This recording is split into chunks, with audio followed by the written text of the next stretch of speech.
Entonces es muy importante no perder de vista esto y siempre mantener a la vista que además del tema de la falta de vulnerabilidad plena, tienen este tema de dignidad que nosotros también tenemos que acompañarlos en esto. Y por otra parte, me parece importante resaltar el hecho de que no solamente debemos de cuidar los derechos del paciente, sino que aquí tenemos una circunstancia adicional en los chiquitos. Son pacientes terminales. Entonces, hay muchos documentos al respecto, tanto nacionales como internacionales y de otras asociaciones también internacionales. Por ejemplo, en la CEPAL, en nuestra ley también está reconocido esto. Lo importante que es darle esta trascendencia amparar a los chiquitos y acompañarlos en esto.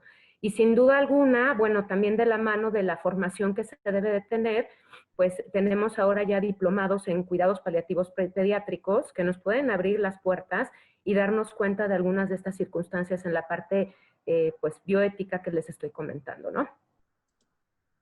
Perfecto, no, hombre, yo creo que es un punto toral el abordaje de los cuidados paliativos en el contexto pediátrico.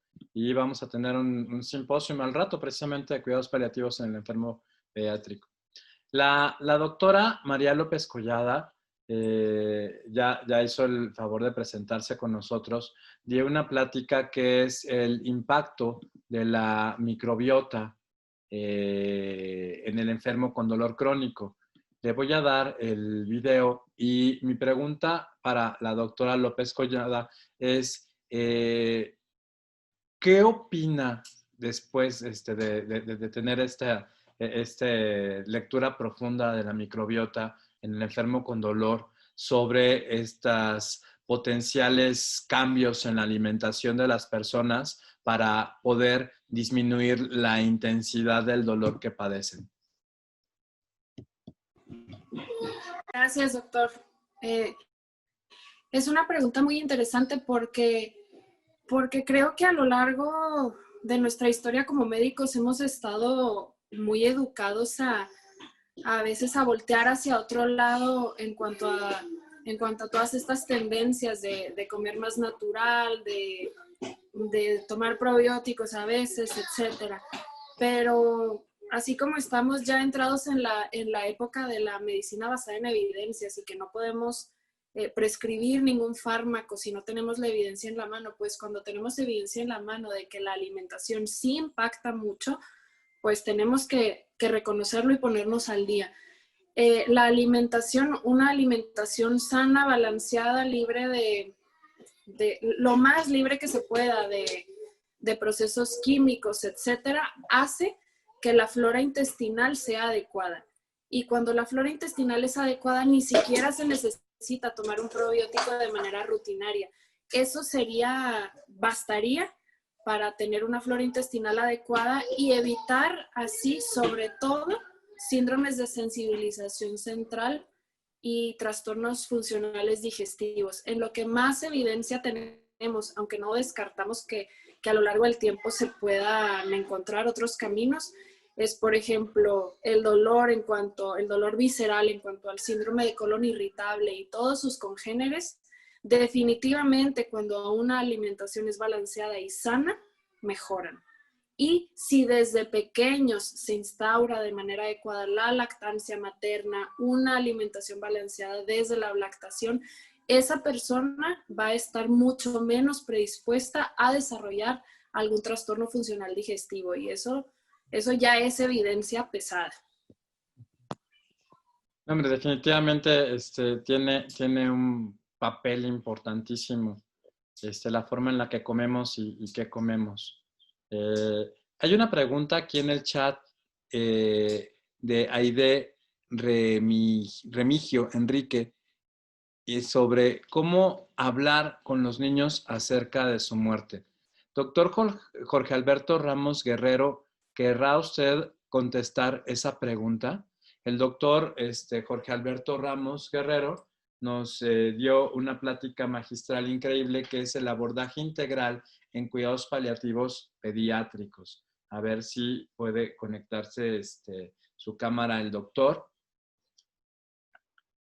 y si nos está escuchando, parece ser que no nos está escuchando.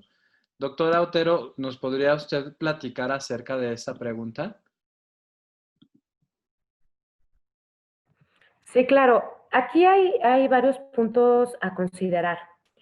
Eh, lo primero es poner sobre la mesa la edad del paciente, porque también dependiendo de la edad tendremos que tener diferentes consideraciones. ¿A qué me refiero? Hay muchas instituciones, tanto nacionales como internacionales, que debaten acerca de la edad en la que ya se debe uno de dirigir directamente al paciente. Hay planteamientos que van de los 12, 14 años, eso por una parte. Por otra, independientemente de la edad de la persona, lo que sí está postulado es que se le debe de hablar con la verdad. Podemos platicar con los tutores, con los padres, con la red de apoyo del chiquito en cuanto a cuánta información se le debe de dar, pero la verdad siempre debe de ir. Si nosotros hablamos ya de un adolescente, por ejemplo, los chicos ya saben lo que les está sucediendo y también existen protocolos que nos ayudan a, acercarnos un poquito más a este tema de las malas noticias, como el protocolo de Spikes. ¿Okay? Nosotros ahí también podemos conocer la voluntad del paciente y qué tanto desea o necesita saber de su enfermedad. ¿Sí? Y por otra parte, sin ser menos importante, también creo que es trascendente considerar el momento de la patología en la que se encuentra el paciente.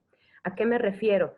Hay circunstancias de últimos días o últimas horas en las que en realidad abordar o dar mayor información ya no tiene ningún beneficio para el paciente. Sin duda alguna, aquí lo que me parece más importante es la relación médico-paciente, tanto con el paciente pediátrico o con el chiquito, con el adolescente, como con la familia o la red de apoyo de nuestro paciente, para de esta manera poder tomar una decisión en conjunto, ¿sí? Que yo creo que al final es lo más importante e insisto, debe de siempre ir acompañado de un consentimiento informado pleno, que debe de ir acompañado de la verdad dada por nosotros y todas las alternativas para que esto que les comentaba antes de la autonomía no sea vulnerado y podamos respetar al máximo a este grupo tan vulnerable como son los pacientes pediátricos. Perfecto, ¿no? Yo creo que es impresionante eso. Vamos a pedirle ahora sí al doctor Jorge Alberto Ramos que ahonde un poquito más sobre esta pregunta de cómo hablar con los niños acerca de su muerte. Muchas gracias por la pregunta, Alfredo. Creo que es importante esta reflexión en torno al colectivo de pacientes pediátricos, porque en medio de esta situación de COVID, si bien los pequeños no están particularmente expuestos a un riesgo incrementado de complejizarse su estado de salud derivado a COVID, están enfrentando mucho la situación de la exposición mediática o incluso presencial, familiar, hacia la muerte o la enfermedad, ¿no? Esto, por un lado, en el niño, la niña sana que está en la sociedad y que vive y escucha sobre la muerte y la enfermedad, pero también en el paciente que en sí mismo tiene una condición que lo limita o que amenaza la vida y puede experimentar ideación, preguntas o incluso certezas en torno a su muerte. Entonces, creo que necesitamos normalizar la, la muerte, la complejidad como parte de un proceso vital, así como nacemos, morimos.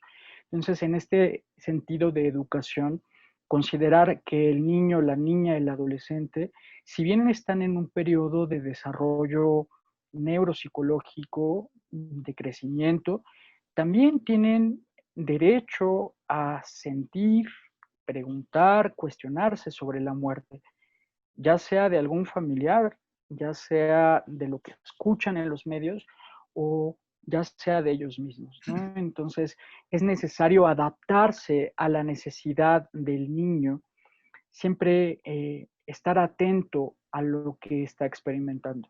Ya se mencionaba pues que puede experimentar ansiedad o depresión cuando estas preguntas no son respondidas. El niño también tiene un duelo que se experimenta incluso desde la etapa neonatal y que tiene sus características de acuerdo a la etapa del desarrollo y del crecimiento. Entonces, centrarnos en la necesidad del niño. ¿En qué pregunta? ¿Desde dónde lo está preguntando?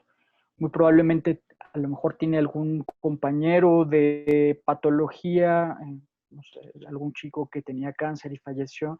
Esa es una oportunidad en la que se puede hablar de la muerte.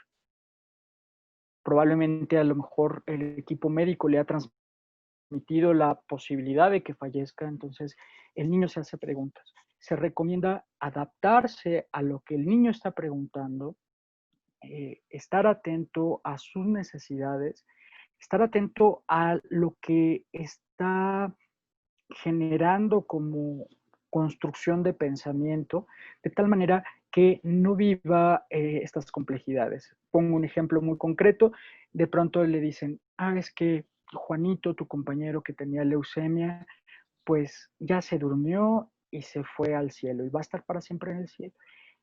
Y el niño que escucha esto puede generar un trastorno de ansiedad ante el sueño, porque si yo me duermo, a lo mejor me voy y me convierto en una estrella, ¿no? Entonces es importante hablar con claridad, ¿sí? De acuerdo a la etapa, ¿sí? Y en determinado momento, evaluar también cómo nos sentimos. Quizá cuando hablamos con adultos podemos generar una empatía que no desgasta. Sin embargo, el hablar con un niño sobre su propia muerte genera reacciones en el personal de salud que acompaña, ¿no? Entonces, es importante considerar todos esos aspectos. Es cuanto lo que quisiera comentar.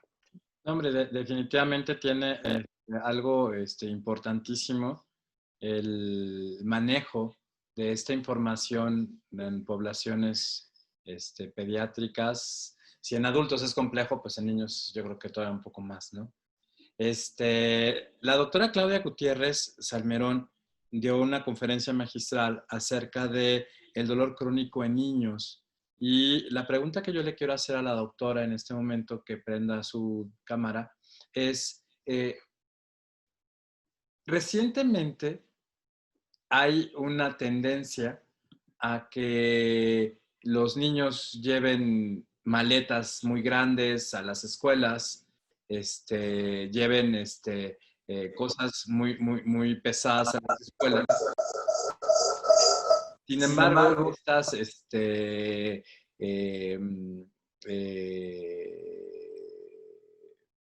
cosas no han sido estudiadas, yo creo que desde el punto de vista de dolor crónico. No sé, ¿usted qué opina al respecto, doctora? Buenas tardes. En cuestión de dolor crónico, pues obviamente se mencionaron que varios criterios, entre ellos que era un dolor que tenía una duración de 3 meses y que podía ser intermitente o podía ser continuo. Si lo abordamos así, podría entrar en el grupo de los pacientes que tienen problemas con el manejo de las mochilas. Una parte ahorita favorecedora de la pandemia es que no hemos tenido que cargar mochilas ni nada de eso. Entonces, en cierta forma, nos ha bajado un poco la tasa de dolor crónico debido a ese problema.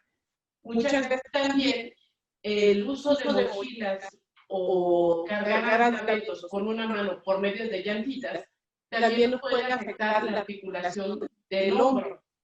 Entonces, lo que se recomienda generalmente es que el peso de las cosas, ya sean libros, comida, aparatos, lo que sea, lo que vaya en ese aparato, en esa mochila, sea 10%, el equivalente o menor al 10% del peso del paciente. Si tenemos un niño de kilos, no puede cargar más de un kilo, menos. ¿Sí? Y lo segundo, que también tenemos que aclarar, que tenemos que vigilar mucho la mecánica de cómo cargamos esas cosas. Actualmente la mochila tiene arneses especiales, los cuales ya se agarran totalmente del tronco o tienen los cinturones. Entonces mejora mucho lo que es la mecánica y toda la cuestión de distribuir el peso. No, hombre, fabuloso, doctora. La doctora Eka Pérez Franco se acaba de integrar hace unos minutos. Ella nos dio una conferencia magistral impresionante sobre cefaleas faciales. La doctora es de Panamá. Le voy a dar el spotlight a la doctora Pérez Franco para que pues, nos comparta algunas perlas de estas cefaleas faciales. Hola, gracias. Abrazos a todos. Un saludo desde Panamá. Realmente es un grato honor para mí participar en este congreso con muchos amigos de Latinoamérica. Y yo creo que en Latinoamérica necesitamos muchas más actividades como esta para educar en dolor por nuestra gente y nuestros pacientes. Nosotros que trabajamos en manejo de dolor sabemos que hay muchos dolores que se pueden prevenir y otros que podemos manejar de manera oportuna, siempre y cuando contemos con las armas de conocimiento para lograr el diagnóstico, que es lo que finalmente nos va a ayudar a lograr un tratamiento asertivo y oportuno. Y básicamente mi conferencia fue enfocada en eso. Este año nosotros tenemos una nueva clasificación de dolor orofacial y cefaleas que fue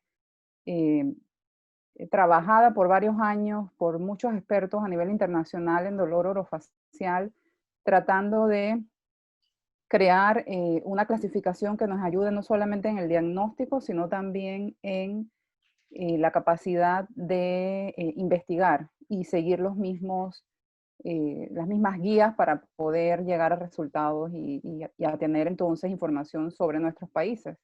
Porque esa es otra de las características que todos los que manejamos dolor sabemos, que hay muchos componentes, desde la genética hasta la cultura, que impactan en la forma en que nosotros podemos entender el dolor, inclusive percibirlo por experiencias previas, culturales. Entonces, tener información nuestra en nuestros países se hace indispensable.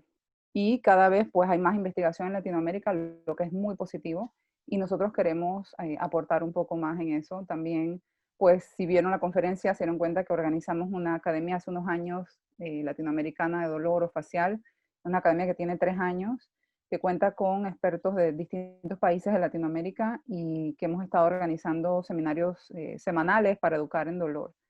Porque al final nuestra meta es, pues, que los pacientes reciban una atención oportuna.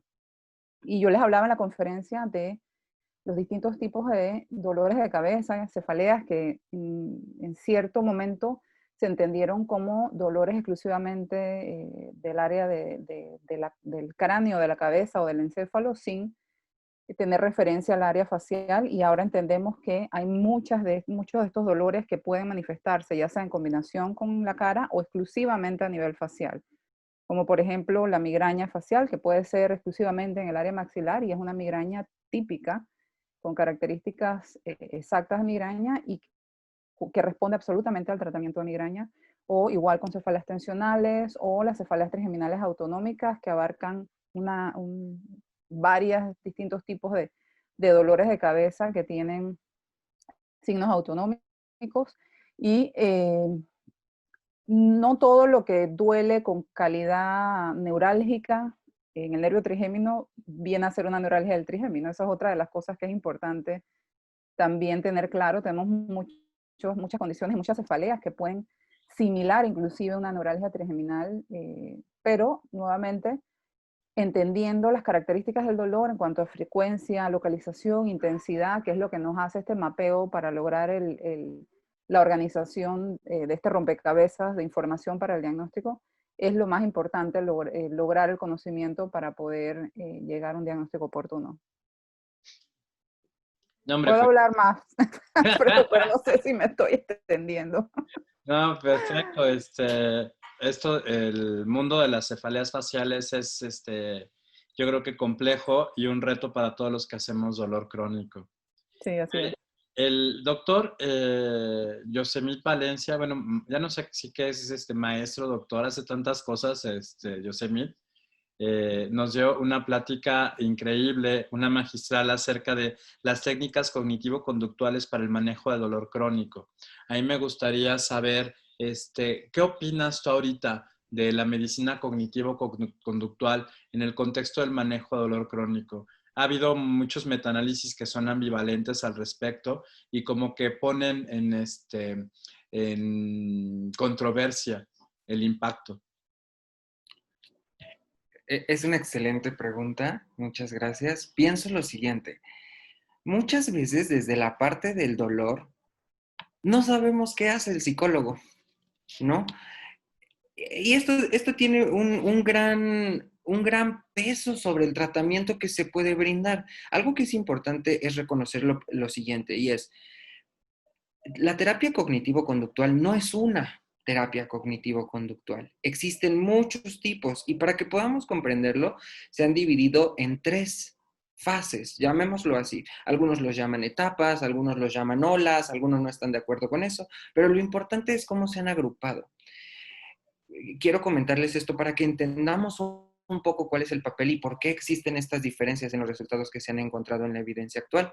Y es la primera ola de terapia cognitivo-conductual o la primera ola de psicología basada en evidencia, se le conoce como terapia conductual únicamente.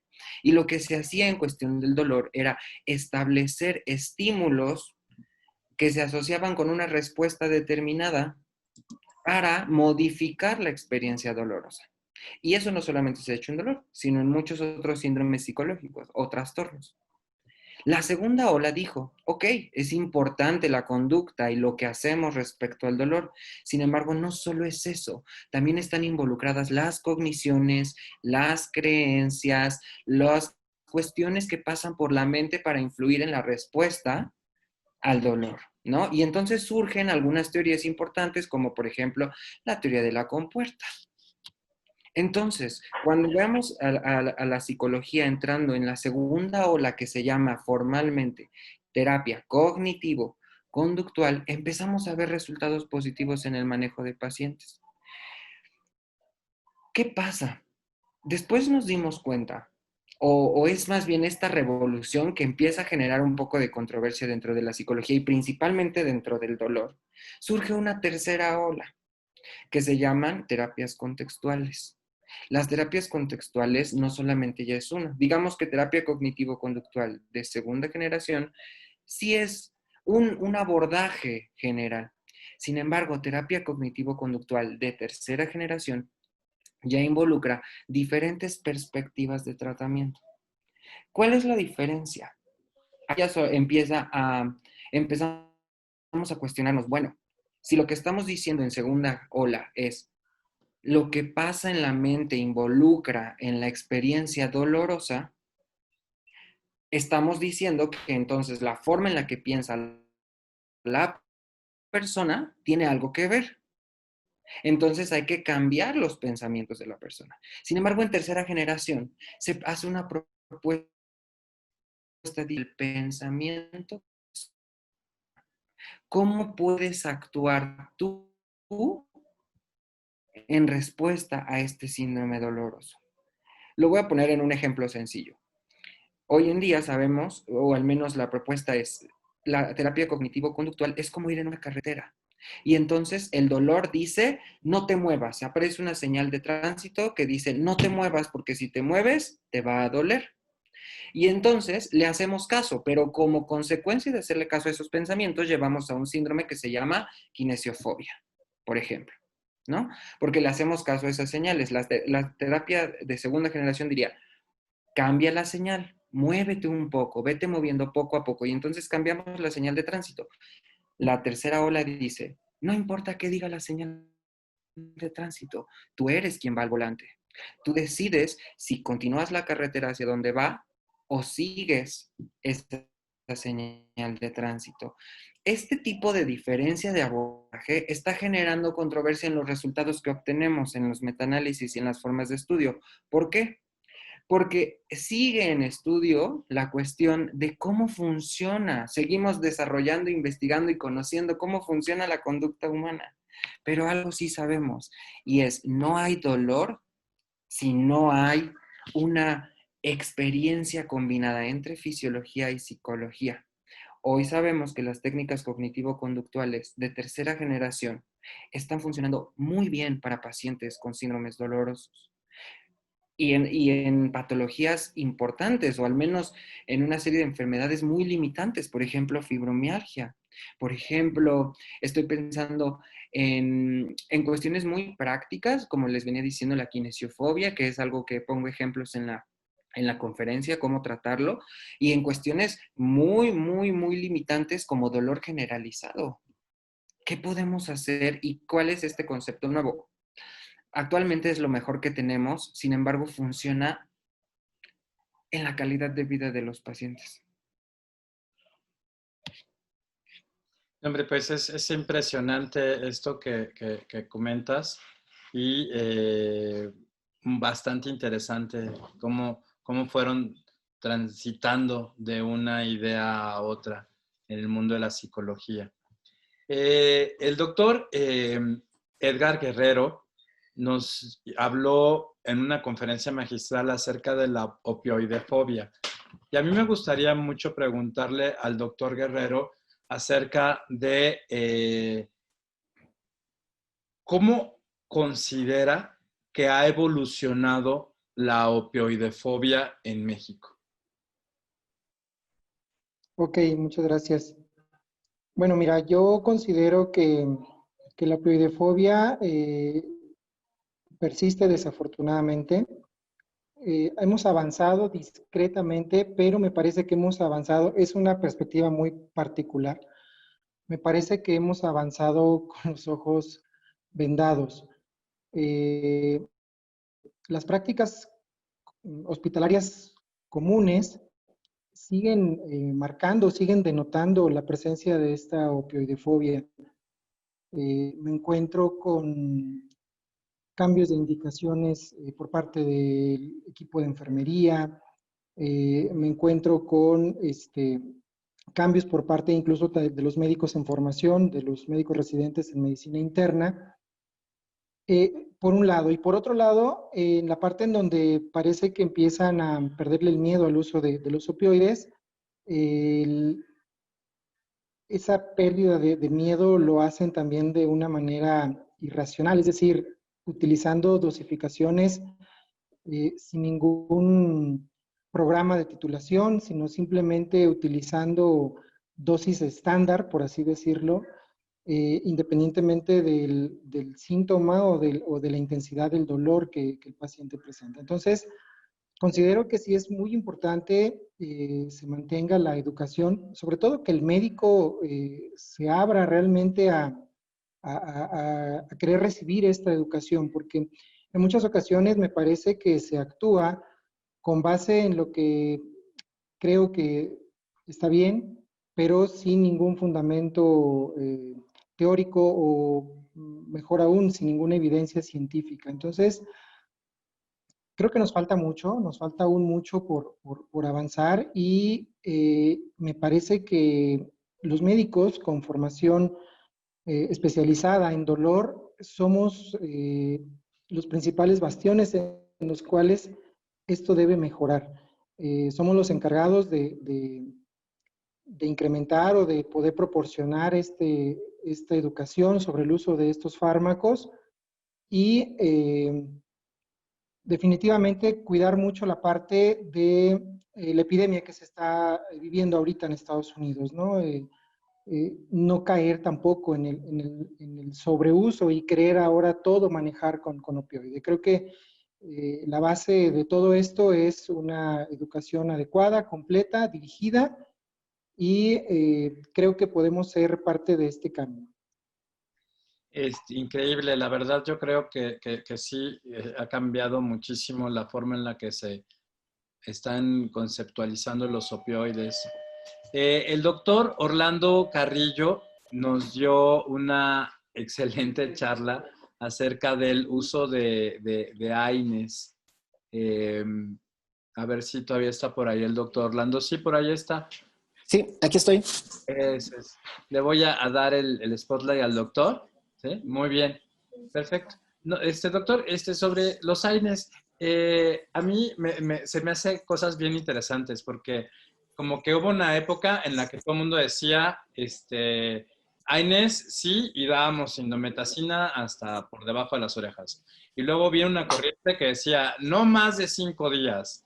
Y luego con ketorolaco, no más de 3 días. Y ahora como que hay otra vez esa apertura a raíz de los metaanálisis de lumbalgia, donde se ve que los gabapentinoides a lo mejor no son tan útiles, a raíz de el problema de los opioides que está viviendo la Unión Americana y los países desarrollados, como que están volteando a ver a los AINES otra vez. ¿Qué opina usted de eso? ¿Cuál es el papel de los AINES actualmente?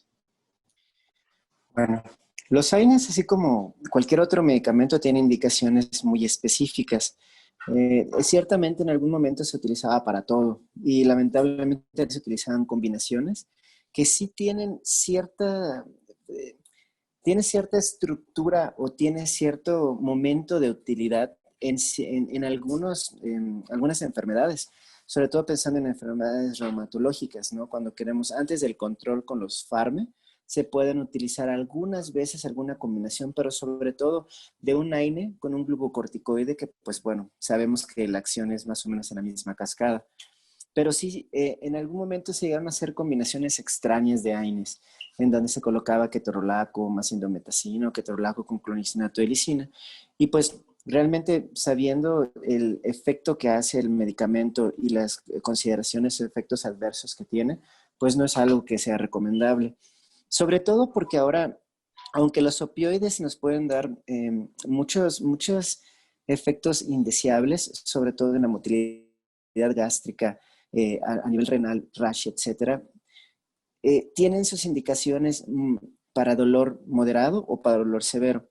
Y además, no solamente contamos con los opioides, tenemos analgésicos no opioides no AINE, como pueden ser medicamentos como el paracetamol o medicamentos como el metamizol, que además son sinérgicos y ayudan a esta analgesia multimodal. Así es que cuando pensamos en... No hay que satanizarlos, realmente funcionan muy bien. Hay que cuidar, primero es la vida, después el órgano, luego la célula y de esa manera pues evitar efectos a largo plazo. Entonces, si un paciente se le va la vida, no utilizar un AINE, pues utilizaríamos, pero nunca es el caso, a menos de que el paciente necesite un AINE tipo ASA para evitar una agregación plaquetaria. Bueno, lo tenemos que usar, ¿sí? Se tiene que utilizar el AINE para evitar una agregación plaquetaria. O en los pacientes pediátricos que necesitamos que se cierre un conducto, por ejemplo, y utilizamos indometacina, también es un AINE, pero hay que usarlo porque preservamos la vida, ¿sí? O el corazón, en este caso, que también sería lo siguiente, el órgano. Pero el problema con ellos es que sí nos pueden ocasionar lesiones gástricas, lesiones en el riñón, y lesiones en el endotelio, que no hay que olvidarlo también, que es el órgano más grande del cuerpo. Así es que no se deben hacer combinaciones por más de un AINE en ningún contexto. Les digo, a veces se podría utilizar cuando hay un paciente que tiene, por ejemplo, una artritis reumatoidea que está descontrolada y lo que necesitamos pues es evitar esta formación de autoanticuerpos y una respuesta tan importante a la inflamación de los autoanticuerpos. Bueno, de hecho hay algunas casas terapéuticas o laboratorios que tienen combinaciones de 2 AINE, ¿sí? Y vienen así, o combinaciones de un AINE y un glucocorticoide. Pero cuando leen el IPP o estas indicaciones para prescribir, te dicen ahí muy claramente, para enfermedades reumatológicas y durante el periodo de actividad más alta, para evitar esta inflamación. Y pues además no se debe utilizar AINE en un contexto en el cual no hay inflamación. Digo, no es el mejor medicamento. Si tenemos un contexto en el cual no hay inflamación en sí, pues mejor utilizar un medicamento que no sea un antiinflamatorio y que no produzca problemas a nivel gástrico, a nivel renal. Entonces, pues bueno, esas son las consideraciones que hay que tener independientemente de que si el paciente tiene neumonía o no neumonía, si tiene algún problema de dolor crónico o no. Y también, como nos han dicho y hemos platicado varias veces en varias charlas dentro de este congreso, el congreso anterior y en otros congresos que tienen que ver con dolor y cuidados paliativos, pues muchas veces no solamente es que el paciente tiene un solo tipo de dolor, puede tener un dolor nociplástico, un dolor neuropático, que el AINE en sí no tiene tanta cabida en ello, porque en sí pues es un daño estructural o de los nociceptores, de los receptores, que en realidad se necesitan otros medicamentos, ya sea medicamentos que den mejoren la conducción eléctrica o mejoren la receptibilidad o sensibilidad de este mismo receptor, ya sea nociceptivo o no nociceptivo, que está ligado a darnos problemas por dolor o aumentar la intensidad del dolor.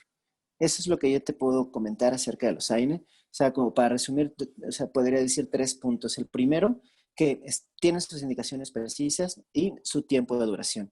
Mientras más parecido tenga estructuralmente la molécula a los glucocorticoides, más poderoso va a ser en la parte antiinflamatoria, pero no necesariamente analgésica. Y eso también hay que tenerlo en cuenta. Lo segundo es que no se deben combinar nunca estos dos medicamentos, pero sí se pueden combinar con otros para dar analgesia multimodal.